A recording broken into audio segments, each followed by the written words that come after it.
하나님, 맡은 자의 예언을 하게 하옵소서.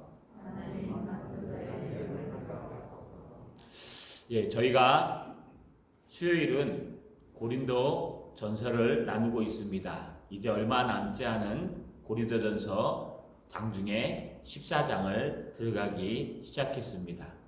제가 이 말씀을 연구하면서요, 이제 좀 책 볼 수 있는 건강이 생겨서 책을 선정해서 유튜브에서 나오는 그 채널 중에요, 조직신학, 교리, 또 성경에 대해서 하는 채널이 있어서 이 책을 한번 사서 봐야 되겠다 해서 제가 보던 책 말고 좀 더 넓은 책, 넓다고 보다는 좀 더 두껍지만 그래도 편한 책을 한번 봤으면 좋겠다. 제가 보는 책들은 다 깨알 같아가지고요, 안경을 안 쓰면 안 됩니다. 그래서 해야 되겠다라고 샀는데 제가 책을 읽으면서 너무 충격을 받았습니다. 알고는 있었지만 이렇게 다른 색깔을 갖고 있다는 것, 이렇게 다른 사상을 갖고 있다는 것, 그것도 대한예수교 장로회고 여러분이 다 알고 있는 WCC를 인정하는 우리 측이 아니라 고신 측도 아닌 다른 측인데요, 큰 교단인데요, 신학의 출발부터가 너무 다른 겁니다. 우리는 신학의 출발을요, 오직 성경으로라고 시작합니다. 그래서 어디 가든지 계시론, 특별계시와 일반계시, 특별계시 안에서도 자연계시와 초자연계시, 그 초자연계시, 특별계시는 성경 66권이요. 우리는 그 성경 66권을 각각 퍼져 있는 하나의 교리들을 모아서 지금 우리가 얘기하는 교리를 만들고 조직신학을 만들고 신학이라는 것을 하나님을 더 많이 알고 제대로 알기 위해서 합니다.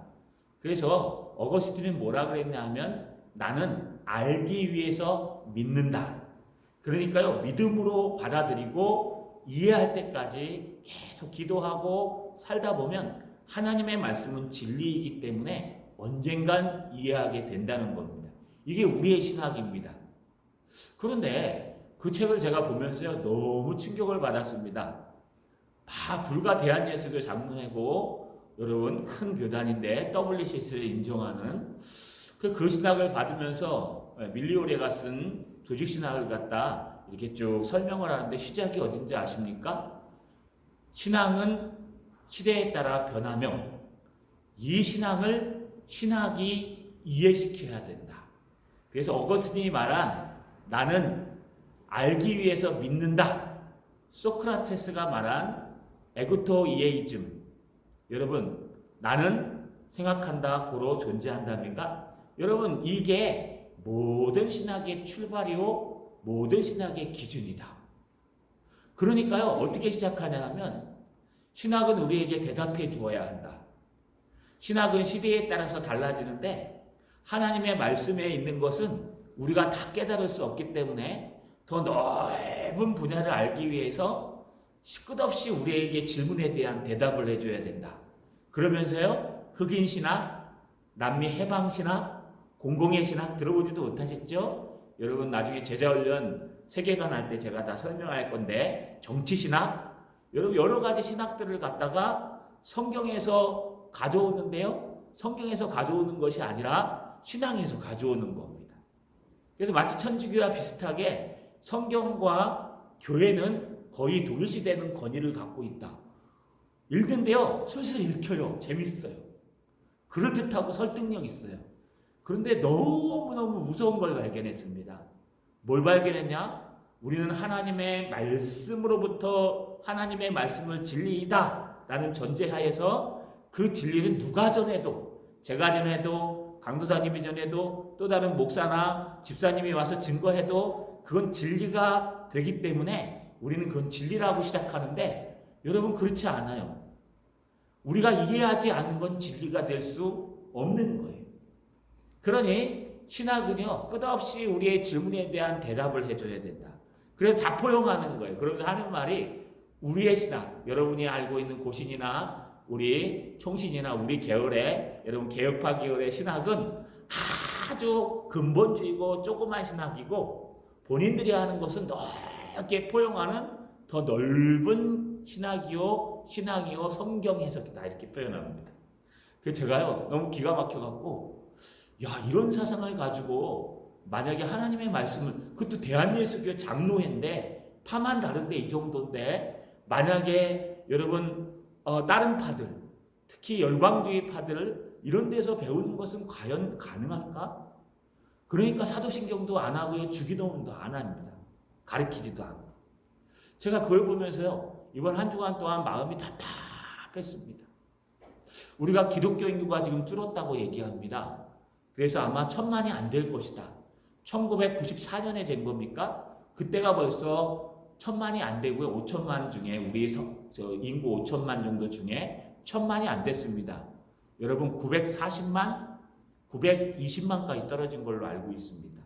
그것도요. 여러분이 얘기하는 신천지나 뭐 수많은 이단들, 천주교까지 다 합친 게 우리 인구가 그 정도예요. 여러분 그렇게 좁은 인구 중에 그래도 5분의 1은 예수를 믿는다고 생각했는데 그래서 우리는 선교하는 국가가 될 수 있고 한 도시에 10% 이하가 되면 선교자가 필요한 도시입니다. 13%입니까? 그 이상 되면은 선교사가 필요 없어도 자립할 수 있는 도시인데 여러분 우리 대한민국은 선교사가 필요한 나라가 되어가고 있어요. 왜 그럴까요? 부흥이 일어나고 하나님의 말씀이 흥황하고 하나님의 은혜가 넘쳐나고 교회에 있는 사람들이 넘쳐나는데 우리가 하나님의 말씀을 하나님의 음성으로 인정하지 아니하고 우리가 이해하는 것만 하나님의 신앙이라고 얘기하면 이 신앙은요 아래로부터 신앙이라고 그래서 이건 그냥 하나의 가르침이요 사상밖에 안 되는 겁니다. 여러분 정말 잘 선택하신 것 같아요. 요번 주 내내 책을 읽으면서요 하나님이 왜 이런 오직 성경으로라는 모토를 외치는 개혁주의 그것도 아주 여러분 보수적인 신앙으로 우리에게 주셨는지 알 것 같습니다. 왜 그런 말을 하냐고요? 여러분 한 발자국만 옮겨서 우리와 다른 곳에 가서 여러분들이 그런 격세지감을 느끼지 못하면 우리의 신앙은 어쩌면 잘못된 거예요.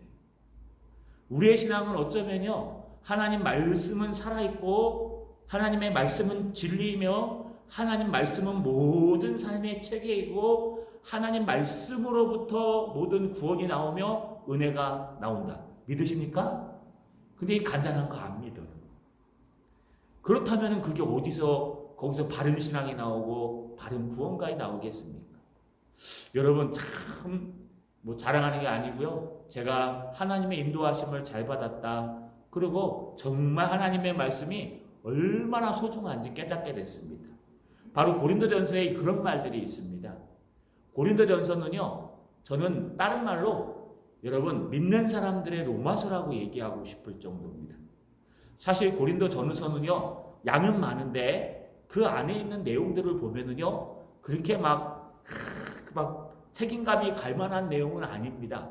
오히려 로마서를 보면은요. 로마서는 안 믿는 사람들에게 교리를 전하고 한 구절 한 구절이 중요합니다. 그런데 이 고린도전서를 살펴보면서요. 이건 믿는 사람들이 꼭 읽어야 되겠구나. 왜 로마서 다음에 고린도전서를 집어넣었을까? 순서보다도 이것이 더 중요하다는 것. 로마서가 안 믿는 사람들을 향해 또 로마인들을 향해 로마 교회를 향해 믿음에 대해서 얘기했다면 고린도전서는 똑같은 그 말씀을 믿는 사람들을 향해 분쟁하고 싸우는 사람들을 향해 무너져가는 교회를 향해서 외치고 있다는 것 그것이 명확한 고린도 전서의 이야기입니다. 이 고린도 전서는요 전후반으로 나눠서 전반은 1장부터 6장까지 글로웨의 집으로 들려온 고린도 교회의 소식에 대해서 답을 했고요. 후반은 7장부터 16장까지 여러분 그들이 직접 써갖고 온 교회의 문제에 대해서 답을 해주고 있습니다. 우리가 살피는 건 후반부의 5번째 문제인 바로 은사에 관한 문제였습니다. 12, 13, 14장까지가 은사의 문제입니다. 앞에 12장에서 은사를 다루다가요. 이제 13장에서 최고의 은사인 사랑을 다루고 이제 14장으로 들어가서 다시 은사로 넘어갑니다. 저 여러분 오늘 말씀을 통해서 정말 하나님 말씀 가운데 다른 거 말고요. 하나님 말씀 가운데 은혜 받으시는 저 여러분 되시기를 주님의 이름으로 소망합니다. 따라 읽겠습니다. 사랑과 더불어 신령한 은사를 사모하라. 한 번 더요. 사랑과 더불어 신령한 은사를 사모하라. 여러분, 지금 은사에 대해서 얘기하면서 12장 31절에 어떻게 끝납니까? 여러분, 앞에 은사에 대해서 쭉 설명하다가요, 12장 31절 끝에 보시면 더 큰 은사를 사모하라 라고 끝납니다.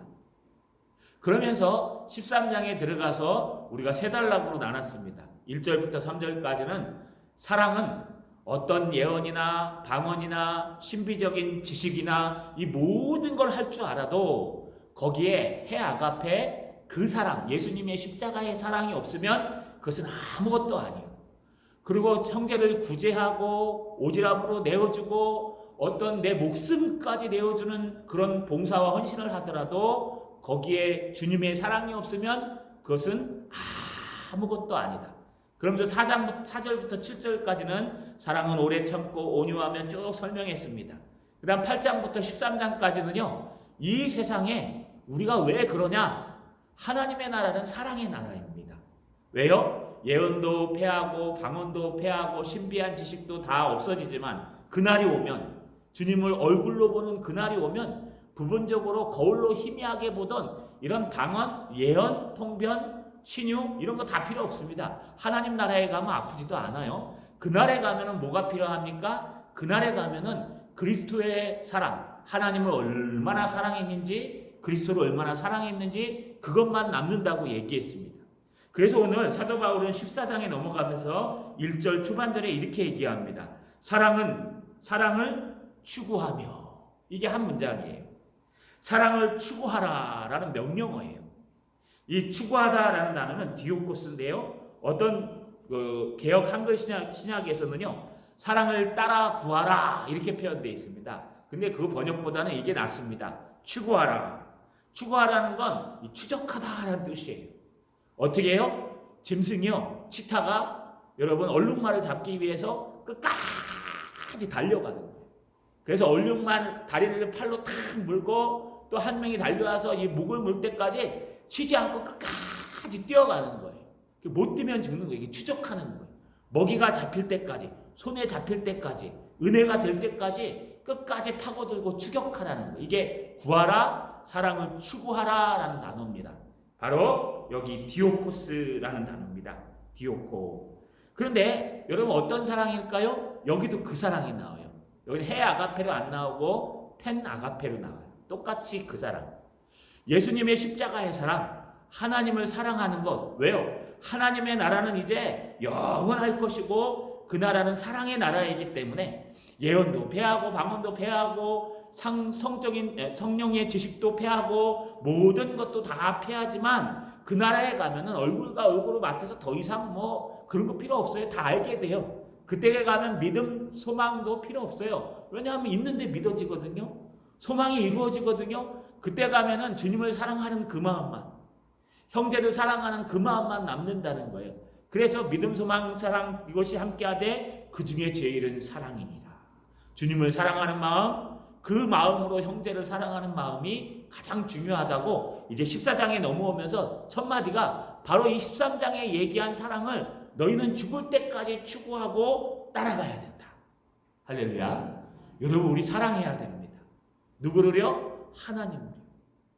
하나님은 사랑이시기 때문에 하나님을 내 마음과 뜻과 몸과 온 정성을 다해서 주 너의 하나님을 사랑하라. 이것이 첫 번째 계명이요. 둘째는 이것이니 내 이웃을 내 몸과 같이 사랑하라. 이 두 가지는 여러분 율법 누구요? 선지자의 강령입니다.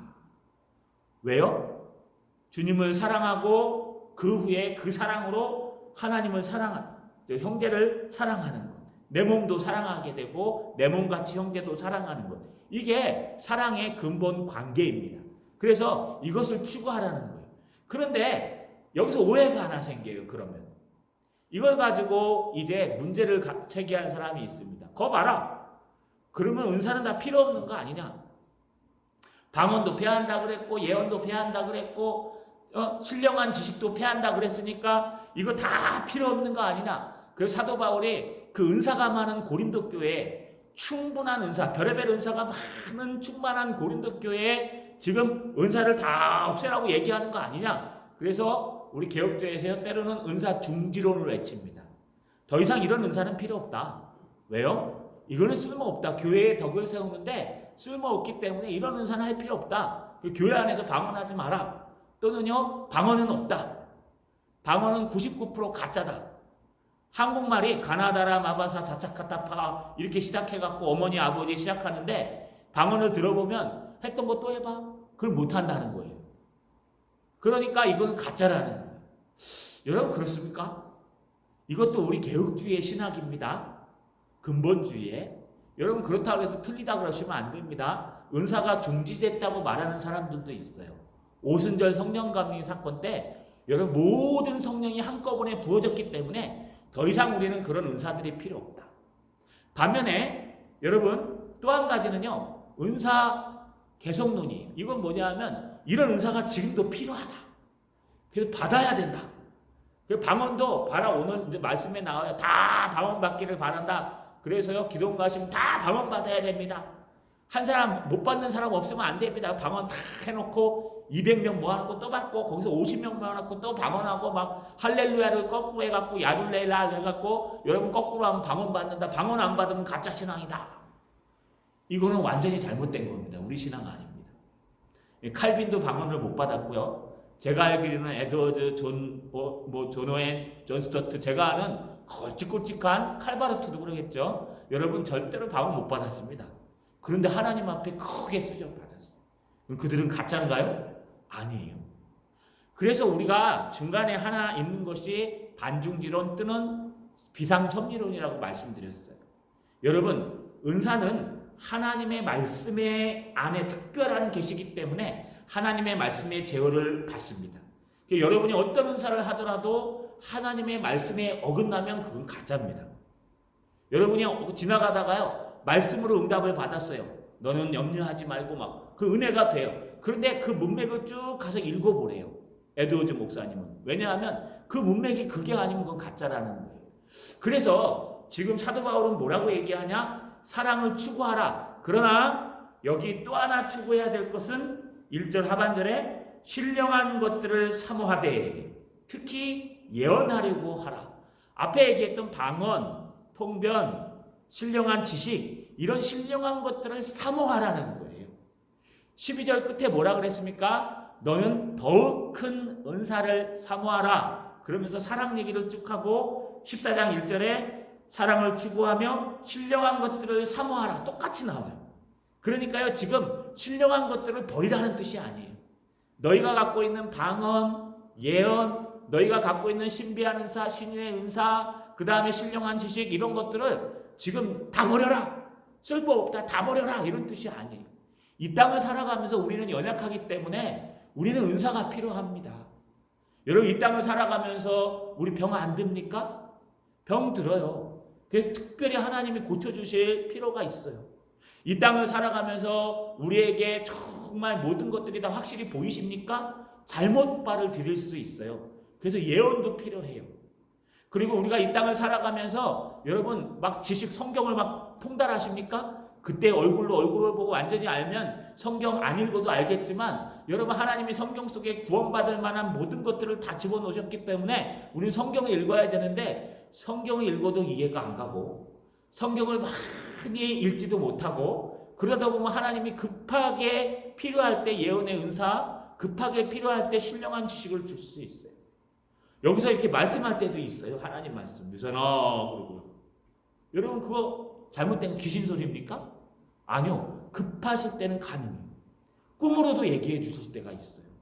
그렇죠? 이거는 정상적인 게 아니라 하나님이 비상섭리 하나님의 말씀 속에 다 이렇게 놨는데 우리가 미련하고 부족하여서 어리석어서 하나님의 말씀을 제대로 알지 못하기 때문에 하나님께서 급하시거나 우리가 게으를 때에 하나님이 꿈으로나 예언으로나 또는 기도하는 사람들을 통해서 그런 대언해 주실 수 있다는 것입니다. 이게 비상섭리론 반중지론이에요. 여러분 이게 우리의 신학이요 우리의 계열입니다. 우리는 지금도 은사가 있다. 지금도 하나님께서는 필요할 때는 은사를 부어주신다.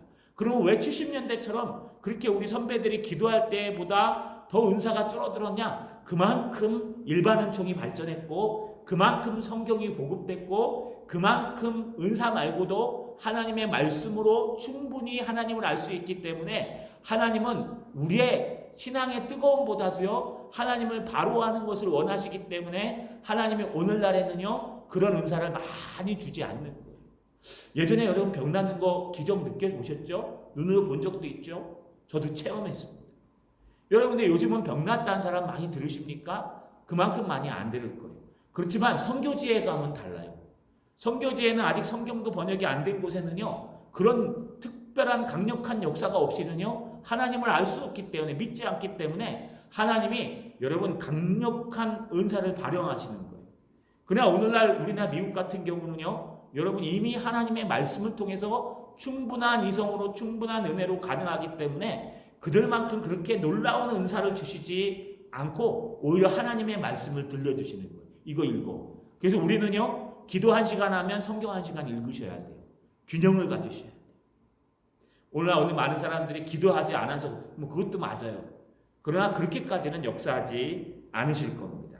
그렇다고 해서 이런 은사들을 다 버리라는 얘기가 아니에요. 신령한 은사를 사모하라. 단 그 은사들 중에 가장 먼저 사모해야 될 게 있는데 바로 예언하기를 그러라. 여러분 예언의 은사에 대해서 우리가 앞에서 살펴본 바가 있습니다. 원래 이 예언하다 이 단어는요, 프로페티오라는 단어입니다. 프로 하면 앞에, 페티오 그러면은요, 여러분 말하다, 뭐 예언하다 이런 뜻입니다. 알다. 그래서요, 앞에 것을 알다라고 얘기하는 거예요.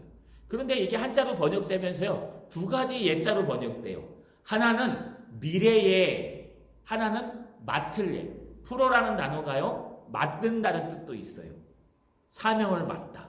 그래서 미래예와 맡을 예가 동시에 다 들어간 게 예언이에요. 예언이라는 건 뭐냐 하면은요, 미래를 맞추는 거예요. 그럼 무당도 예언하죠? 그 예언 맞아요.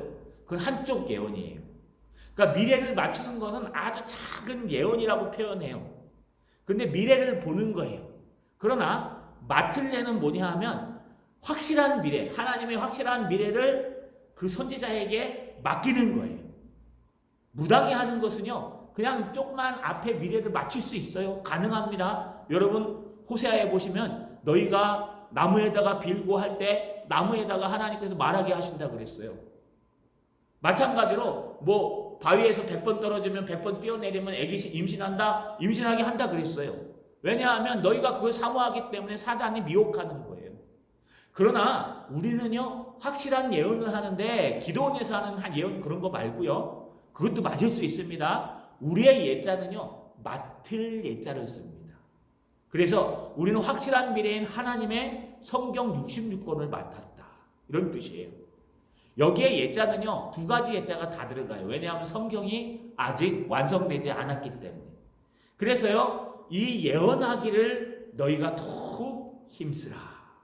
될 수만 있으면 하나님의 뜻을 알기를 힘쓰라는 뜻이에요. 이 당시에는 하나님의 뜻이 다 증거되지 않았어요. 성경 66권이 완성되지 않았기 때문에.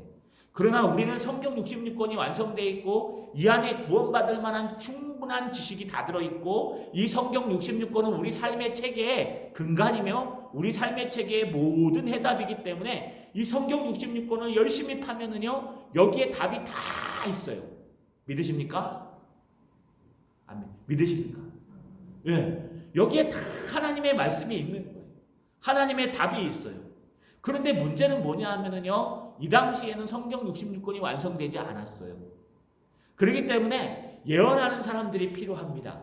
예언하고 그 예언을 마치고 또 하나님의 맡은 그 성문서의 계시와 모든 것들을 가르쳐주고 하는 것이 예언이라는 뜻이에요. 또 지금처럼 여러분 이미 사도 바울은 로마에 올라가서 복음을 전하기로 했는데 아가보가 등장해서 못 가게 하잖아요.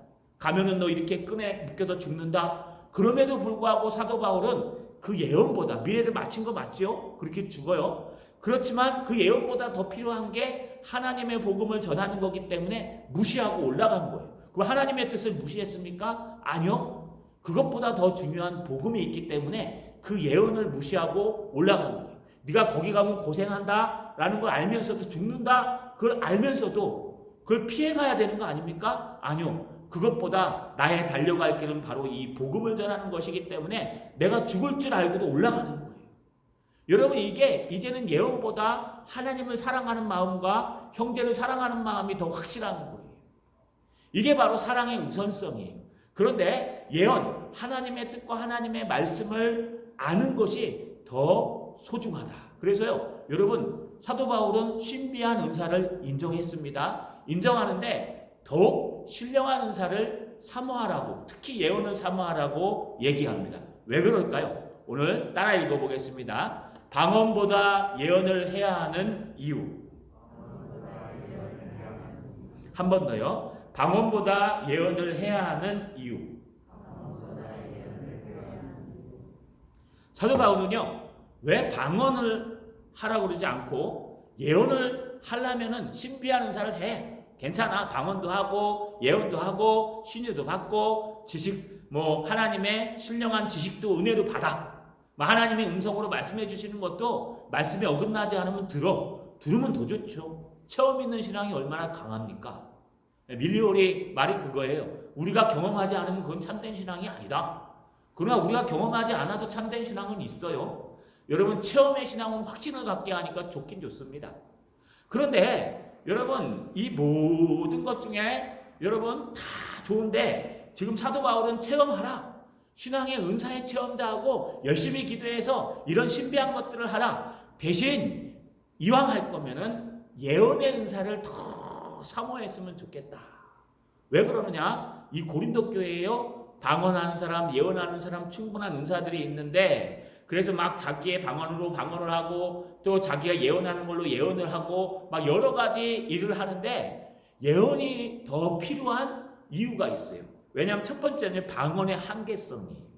오늘 2절에 보니까 방언을 말하는 자는 사람에게 하지 아니하고 하나님께 하나니 이는 알아듣는 자가 없고 영으로 비밀을 말합니다. 방언을 하는 사람들은요, 여러분 방언을 하는 사람들은 옆에 유익을 끼치지 못한다는 거예요. 왜냐하면 자기가 하나님 앞에 영으로 기도하고 여기 영으로라는 푸니마티라는 것은 성령으로라는 단어예요. 그래서 나의 중심이 나의 마음이 성령으로 의해서 성령이 주시는 그 은혜에 의해서 하나님께 기도하는 거예요. 이걸 방언이라고 표현합니다. 또 비밀을 말하다라는 뜻, 이 비밀은 미스테리온이라는 뜻, 미스테리 아시죠? 신비한 것, 감추어진 것을 하나님 앞에 얘기하는 거예요. 그래서 방언하시는 분들 기도하실 때 어떻게 합니까? 한국말로 막 통성기도 하다가 옆 사람 들을 만한 거면 방언을 해버려요, 그냥. 왜냐하면 못 듣게. 통전하는 사람 없으면 방언으로 저도 막 새벽에 기도하고 막 금요일날 통성기도 하다가요, 툭툭 튀어나오긴 하지 않습니까? 어쩔 수 없습니다, 막 하면. 근데 기도하다가요, 이렇게 들릴 만한 것들은 방언으로 기도해요, 그냥. 노골적인 거, 이런 것들은 하나님 앞에 정직하게 하니까. 그래서 여러분, 그런 것들을 하기 때문에 이 방언이라는 것은 분명히 성경에도 나오고, 방언은 지금도 여러분들 하고 계시고, 방언은 지금도 계속되기 때문에 여러분 이 방언하는 사람은 누구에게 하냐? 사람에게 하지도 아니하고 교회에 하기도 아니하고 하나님과 나의 영적 비밀 그것을 말하고 있기 때문에 그 한계성이 있다는 거예요. 그러니까 옆 사람에게 또는 교회에 덕을 끼치는 게 아니라 방언으로 기도하는 것은 그냥 뭐라 그러죠? 하나님과의 소통 이 정도 된다는 거예요. 그렇기 때문에 방언을 너무 시끄럽게 하면 어쩔 때는 방해가 될 때가 있어요. 여러분 새벽 기도에 나와서 방언으로 막 혼자 크게 기도해 보세요. 몇 사람 기도 아무도 못해요. 또 한국말로 기도하셔도 못해요.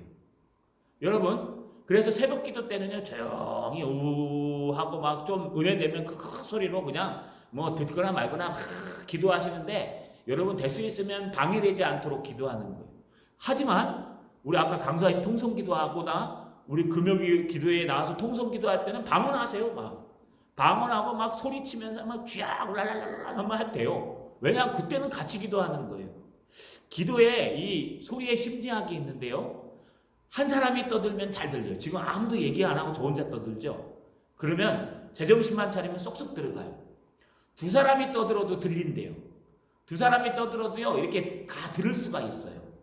그런데 세 사람 이상 동시에 떠들면은 그게 소음이 된대요. 소음이. 여러분, 이게 기도의 철학이에요. 기도의 분위기, 성향. 그래서 통성기도 합시다. 그런데 저기서 두 명만 통성기도 하고 있으면요, 막 짜증나요. 막, 여기만 기도 여기만 하고 있고, 나머지는, 하나님은 뭐, 기가 먹으셨나? 조용히 기도하면 되지. 뽀드럽게 소리 질러갖고, 경박스럽게 하면서 쭉 기도하면요, 그 사람도 기도 못하고, 주변 사람이 다 기도 못해요. 그런데요, 왜 뜨거운 교회 가보셨습니까? 어떤 교회는 막 열광적인 교회가 있어요. 가면 막 아멘 하면서요, 같이 막 기도하는 사람들이 있어요. 거기 가시면 나도 모르게 기도되죠. 이게 기도의 분위기 성향이에요. 그래서 여러분, 한 세 사람 이상만 하나님 앞에 간절히 막 방언으로 기도하고 하나님 앞에 간절히 기도하면은요, 들어오는 사람들이 그걸 따라 기도해요. 그게 제가 하나님 앞에 기도하는 게 그거예요. 하나님, 우리 교회에 정말 하나님 앞에 정말 방언도 괜찮고 모두 괜찮으니까 금요기도에 와서 큰 소리로 하나님 앞에 기도할 수 있는, 정말 간절히 기도하는 세 사람만 주십시오. 세 사람. 그냥 저랑 제 집사람한테 크게 하라 그랬어요. 저랑 집사람이랑 또 한 분이랑 한 서너 명만, 네다섯 명만 앉아갖고 막 얘기하면은요, 그 불이 막 붙는 거예요. 그래가지고 어떤 사람은 손잡고 교회 왔다가 은혜 받고 가요. 그 분위기에. 근데 신앙은 분위기는 아니지만 그 분위기에 뜨거운 불이 붙으면요, 여러분, 그 뜨거운 불이 붙어서 함께 기도하고 있어요. 그래서 우리 찬양에 불을 내려주소서 얘기하죠. 또 마가다락방에 성령의 불이 내려왔죠. 여러분, 불로 표현하는 거예요. 불, 성령의 불, 성령의 불이야. 성령불, 성령불, 성령의 불. 왜 불이라고 표현할까요? 불이 옆 사람에게 번져가는 거예요. 그런데요, 냉랭한 사람이 앉아가지고요, 가운데 가만히 있으면요, 싹 꺼져요. 기도해도. 그거 느끼시죠? 여러분, 기도원 가셔보면 다 느끼실 거예요. 그렇기 때문에 여러분, 뭐 불받아라 이건 아니지만 우리가 기도에는요, 꼭 필요해요. 그래서 이런 방언은요, 그러나 조용히 새벽에 오셔갖고 혼자 기도하거나 혼자 하는 건 괜찮은데, 여러 명이 있는데 혼자서 방언으로 막 기도하면은요, 얼마나 힘들고 얼마나 어려운지 몰라요. 이런 한계성이 있어요. 그래서 방언에는 한계성이 있기 때문에 방언으로 기도할 때는 조심하셔야 됩니다. 또 하나는요, 3절에 보니까 그러나 예언하는 자는 사람에게 말하며 덕을 세우며 권면하며 위로하는 것이요. 예언하는 사람들은 미래를, 이 당시에는 미래를 얘기하거나 미래 하나님 뜻을 얘기하거나, 또는요, 오늘날의 성경 66권을 맡아서 성경 66권을 가르치고 설명하는 이런 예언자의 모습, 맡을래 미래의 모습은요, 누구에게 덕을 세워요? 사람들에게 덕을 세워요. 옆에 있는 사람들에게 바른 길을 제시하고, 옆에 있는 사람들에게, 여러분 여기 덕을 세우다라는 단어는 앞에서도 얘기했어요. 모든 은사의 목적은 교회의 덕을 세우는 거예요. 덕이란 게 뭘까요? 덕이라는 것은 주님의 은혜요, 사랑입니다. 그래서 그 사람의 신앙의 덕을 세워서 신앙이 점점 자라날 수 있도록. 그래서 여기 덕이라는 단어가요, 원래는 건축하다라는 단어예요. 쌓다. 그래서 벽돌을 하나하나 쌓아가는 거예요. 여러분 여기 보시면은 이 벽돌을 쌓은 건지 모르겠습니다. 빨간 벽돌이 보이시죠? 저 벽돌이 밑에 벽돌부터 하나하나 쌓아가죠. 우리 신앙도 그렇게 쌓아가는 거예요. 신앙도 쌓아가는데 그 쌓아가는데 도움이 되는 건 바로 예언이라는 거예요. 하나님의 말씀을 가르치고 하나님의 말씀을 증거하고, 또 하나님의, 이 당시에는 하나님의 미래의 뜻을 미리 가르쳐주는 거. 너 그렇게 가면 안 돼. 하나님의 뜻이 아니야. 이런 것들이 하나하나 쌓여가지고 벽돌이 되고, 또 하나는요, 권면하며 위로하며. 권면하는 것은 법적인 권면입니다. 그래서요, 가르치는 자가, 여러분, 배우는 자에게 위로하는 걸 권면이라고 그러고, 법적으로 변호해 주는 걸 권면이라고 해요. 변호하다라는 뜻도 있어요. 세 번째, 위로하다라는 건 말 그대로 얘네는 옛날엔 안위하다라고 번역했는데, 우리가 따뜻한 말로 위로해 주는 거예요. 하나님의 말씀으로. 그래서 하나님의 말씀은 우리의 신앙의 벽돌을 쌓아가게 하고, 하나님의 뜻은 우리의 모든 법적인 만나 틀리나에 답을 주시며, 하나님의 말씀은 상처받은 자에게 큰 위로를 준다는 거예요. 이게 바로 맡을 자 예언의 모습입니다.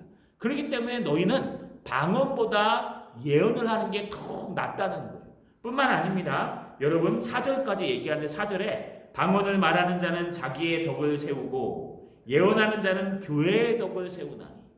방언을 말하는 자는 자기에 대해 덕을 세워요. 자기에게 유익해요. 하지만 여러분 옆 사람에게 방해될 때가 있어요.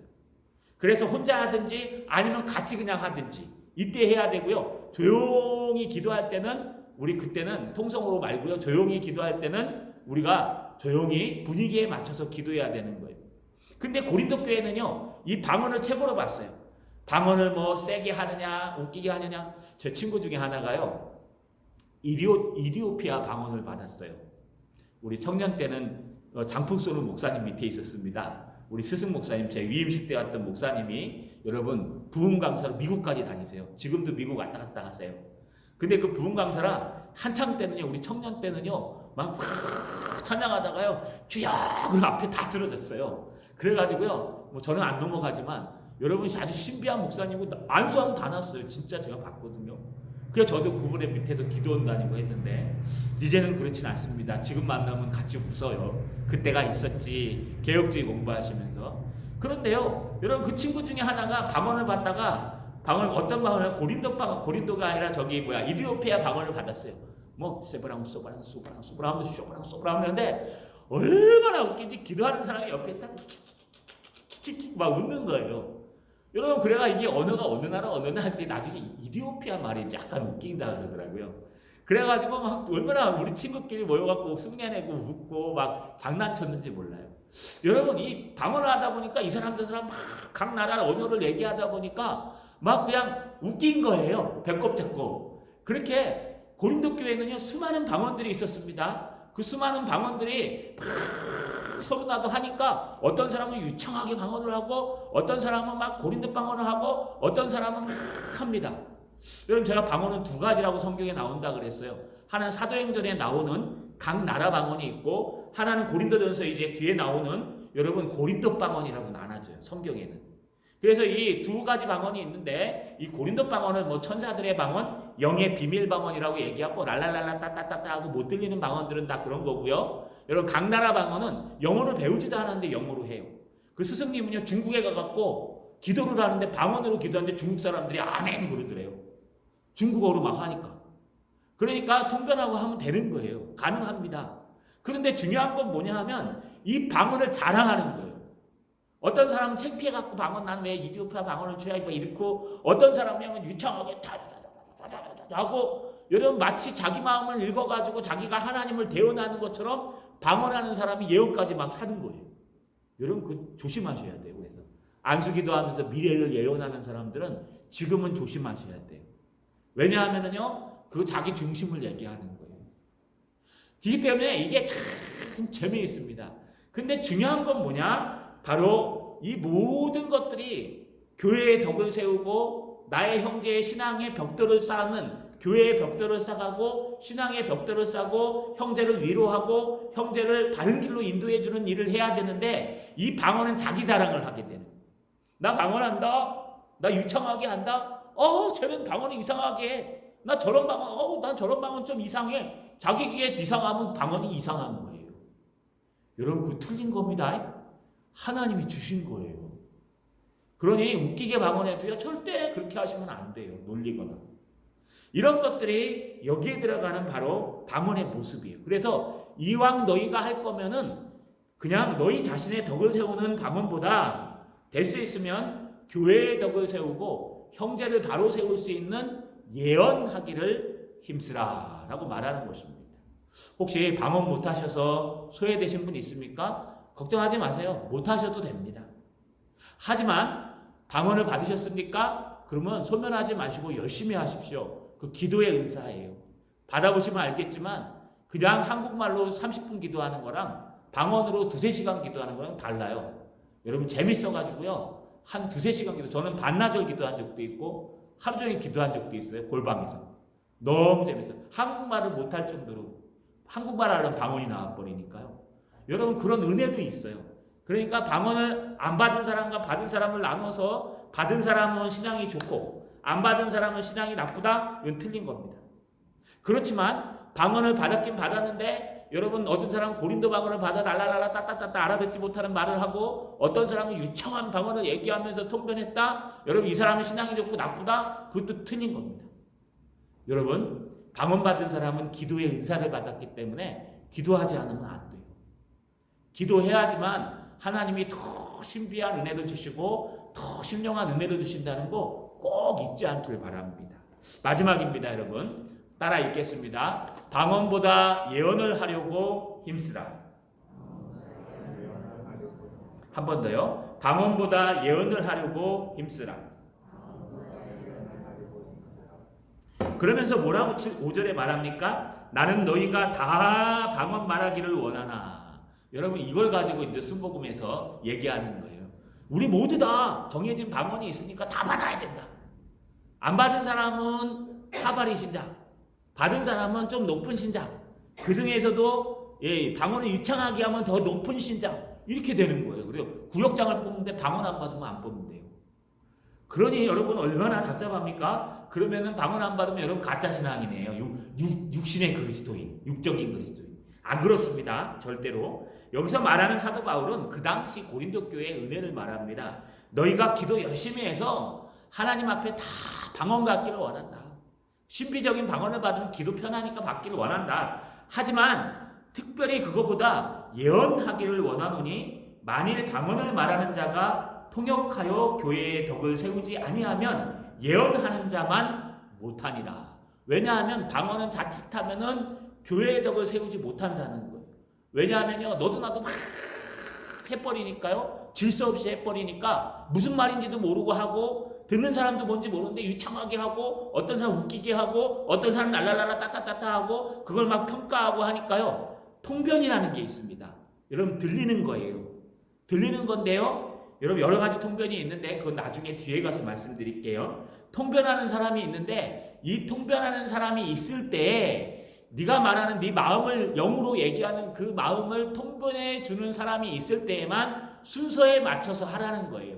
안 그러면 자랑하고 안 그러면 놀리고 안 그러면 교회에 덕을 세우는 게 아니라 시험에 들게 만드는 거예요. 그러니까 이렇게 기도하게 되면은 자꾸 통변하고 옆에서 질서 없는 사람이 있으면요, 자기 방언이 유창한 줄 알고 막 자랑하면서 떠들고 방언하는 거예요. 근데 거기 한 사람만 통변한 사람이 앉아 있으면요, 창피해서 못해요. 가가지고 다 얘기해 줄 수 있어요. 그 다음부터 깨달은 게 있어요. 알아도 모른 척 해야 되겠구나. 질서에 따라서 해야 되겠구나. 그리고 질서가 아니면은 절대로 해서는 안 되겠구나. 만약에 목사가 방언을 못하는데요, 권사님이 방언할 줄 알아요. 목사님이 신유의 은사가 없어요. 병원에 갔어요. 근데 권사님은 신유의 은사가 있어요. 그래 가가지고 권사님이 목사님 계신데 자기가 신유 은사 있다고 손을 얹고 기도하면 맞아요, 틀려요? 이거는 틀린 거예요. 왜냐하면 질서에 어긋난 거예요. 하나님의 영적인 질서는 교회에 덕을 세우고 형제에게 덕을 세우는 거기 때문에, 그러면 그 형제가 시험 들고 그 형제가 잘못돼요. 그래서 제가 지혜로운 권사님 한 분을 봤어요.